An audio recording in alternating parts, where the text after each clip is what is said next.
These instructions are for replacing an interior door handle on a 1998 through 2003 Toyota Sienna. We ordered it through Amazon.com, and overall, we're satisfied with the product. The first step is to remove the 3 screws that secure the door card. The first screw has a little plastic button over it that you'll want to be careful and try not to lose it like I just did.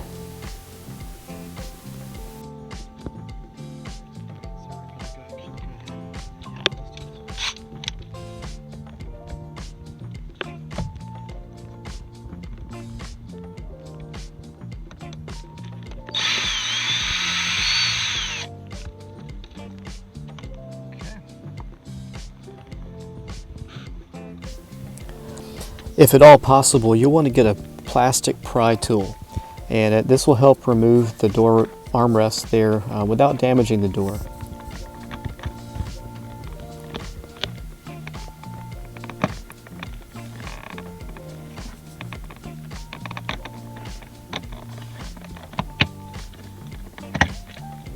And you'll see the retaining clips on the bottom, and they fit right into those holes.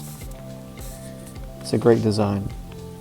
And you see these 2 screws there at the top, just above the armrest, the molded plastic. And you'll see that there's just 2 screws, they come right out.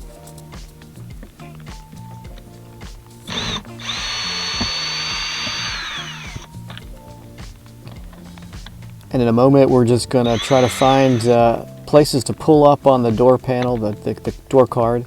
And we're going to start at the bottom of the door. And we're just going to try to pull just gently but confidently, because if you hesitate too much, you may end up breaking one of those plastic clips. And you'll notice when you get out, they have holes along the door that the little plastic clips will fit right into. Now there's 2 electrical connections. The first one is easy to get to. The second one is much more difficult, and you'll see that I ended up just kind of calling it quits, and because it really ended up not being necessary. What I did is I put it down on the ground in a place where it wasn't pulling on the electrical connection. So that's what you want to be careful about, is not putting it in a place where it's going to be pulling on the wires.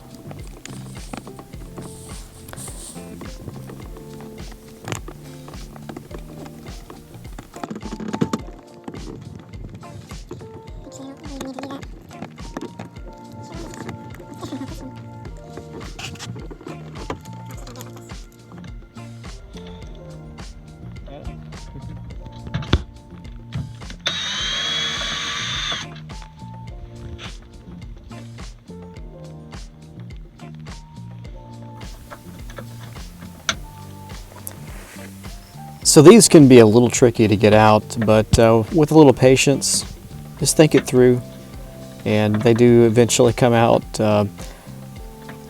You'll see later on in the video that I had to correct some issues with the replacement latches because the holes were not big enough to fit those rods, the rod ends there.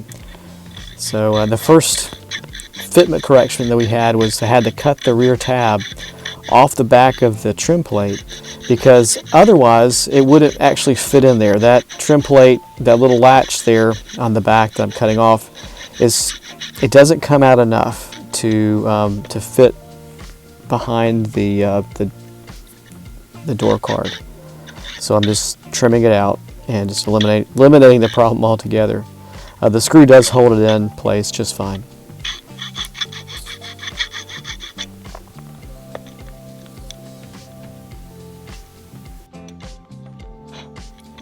The second fitment issue had to do with the mounting holes that cradle the lock, the lever mechanism.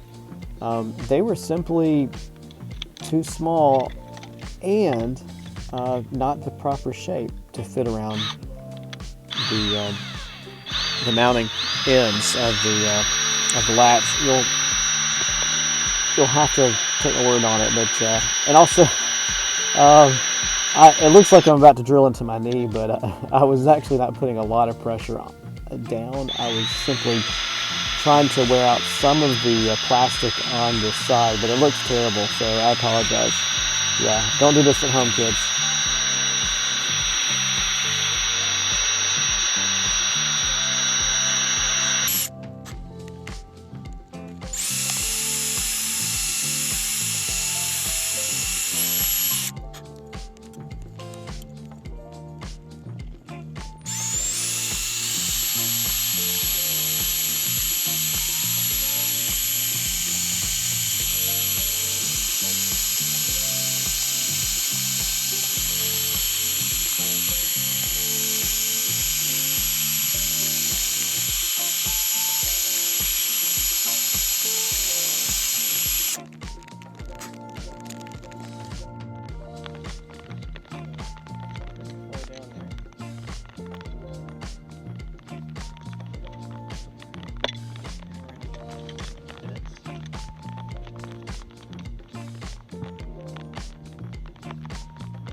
You're about to see that the third fitment issue that we ran into was the holes on the lever for the lock and the holes for the lever on the handle were too small. And so we had to drill out the holes a little bit more just to fit the end of the tire, or the end of the rods for the lock mechanism. And here what you're seeing is me hyperextending the lock mechanism so that I could just get enough clearance behind it to be able to fit a drill bit without damaging the plastic in any way. So I just wanted to have plenty of clearance, and that's what you're seeing here now. It's just I'm hyperextending it in order to get a drill bit back there.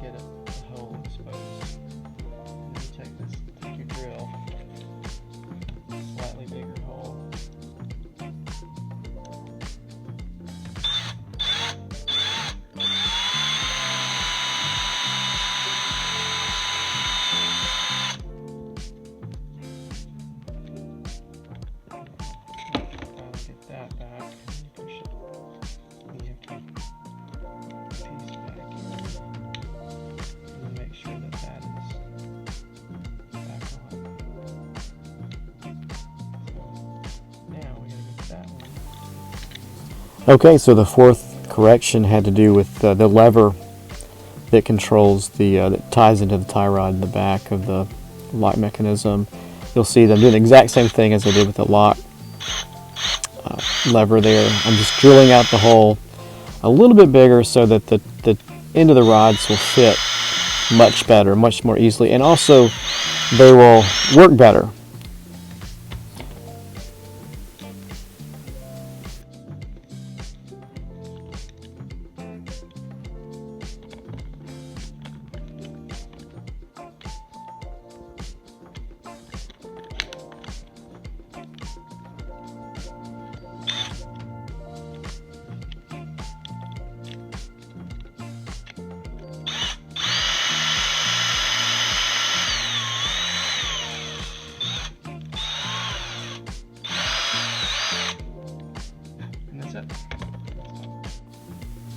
Well, we're on the home stretch, folks, and now we're just going to add a little lithium grease to any place where you can have friction, where the tie rod ends reach into the holes of the lock mechanism and the lever mechanism, and any other place that tends to move and again, where friction exists.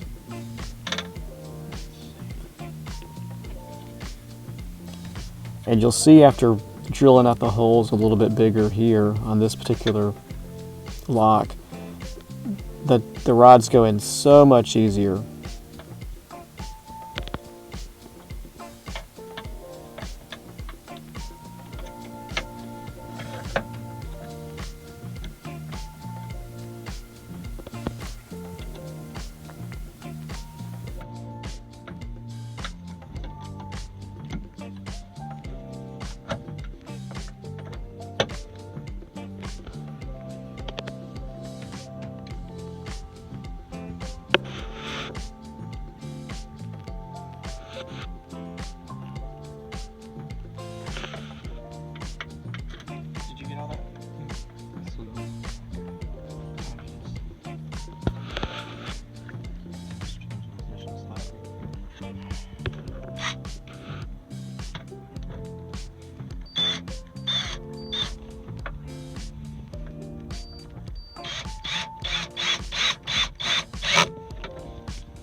Alright, now it's time to reassemble the electrical connection there.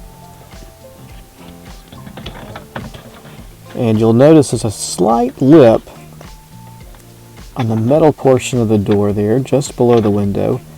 And there's a lip at the top of the door card. And that should just fit right on that shelf. And if it doesn't, if you notice that the plastic fasteners are not going in the hole well, just start over. Just pull it back out, start over. Otherwise you could damage the fasteners. So that's what happened here. It just wasn't quite down far enough. So I've pulled it out and I'm just going to readjust it. And you'll notice that it goes in perfectly after this point. It just goes right in. Just tap it along those points where the clips are and we are good to go.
You know, it's a great feeling to get down to the end of a project and everything fits right, looks okay, looks pretty good actually.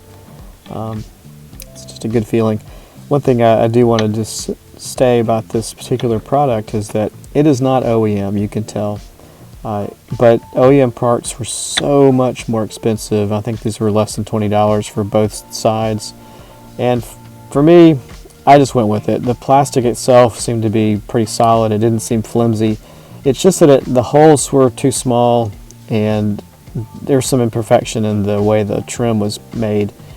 It wasn't quite spaced properly, so it just didn't fit. So that's why we had to cut it off and adjust it. But there you go. You got that special screw there on the door card. We have one last screw left, and we'll be good to go. There it is.